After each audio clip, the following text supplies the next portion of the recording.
Morning, folks. I'm Dave Canterbury with Self-Reliance Outfitters in the Pathfinder School out here on the trap line. I've got a catch pole in my hand today because I have a raccoon over here in a coon cuff. And we'll look at that a little closer up here in a minute. But this raccoon has got almost no tail. He's got one eye. He's a big raccoon. So he's been alive for a long time. And normally I would just shoot raccoons to get the egg eaters off my land. They decimate the turkey population. They decimate the quail population, along with possums and things like that. So I try to thin them out during the trapping season, knowing that I'm not going to trap them all. So I'm just trying to manage the population a little bit to get the turkeys and the quail back onto my land. And I've noticed over the last 5-6 years, I've got a lot more healthy population of both turkey and quail. And quail are fairly rare in this area, and I have quite a few on my property.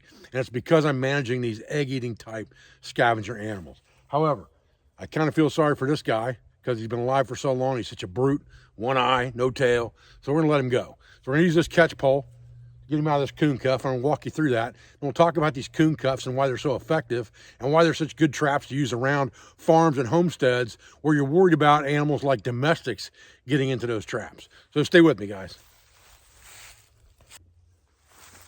All right, so this guy's got both his front feet in this trap. See, he's not happy. We're just going to trap his head here so he can't bite us. Then we're going to hold him down and release his feet. All right, now we'll just loosen the noose and he'll take off. There he goes like nothing happened.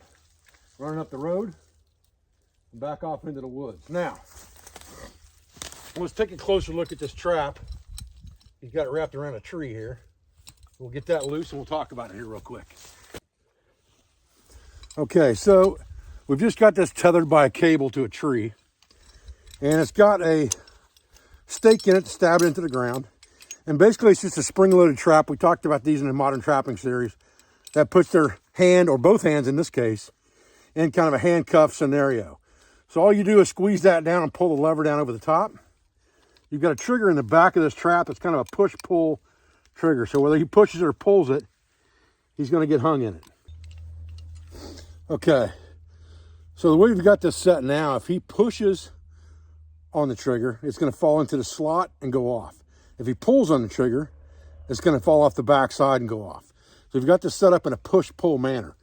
And all you're going to do is stick this thing in the ground on some kind of a trail, an area that you think is a travel route, and just fill that dude up. I use just regular cat food, and I mix either fish oil or crawfish oil with that cat food, and that's what I use to bait the traps. All right, guys, that was our only catch of the day today. So we did some fresh resets yesterday. I hadn't reset since I caught 2 coyotes, 2 bobcats, another raccoon, and 2 possums, I think, and I hadn't reset any of those traps up until yesterday because we had some really bad weather. So now it's going to take a couple days for them to sit when the weather's calmed down. We'll start catching again, but we did catch 1 coon on the first night, and that was just a quick release video. I appreciate you guys joining me today for this video. I appreciate everything you do for our school, for our family, for our business, all our sponsors, instructors, affiliates, and friends. And I'll be back to another video as soon as I can, guys. Thanks.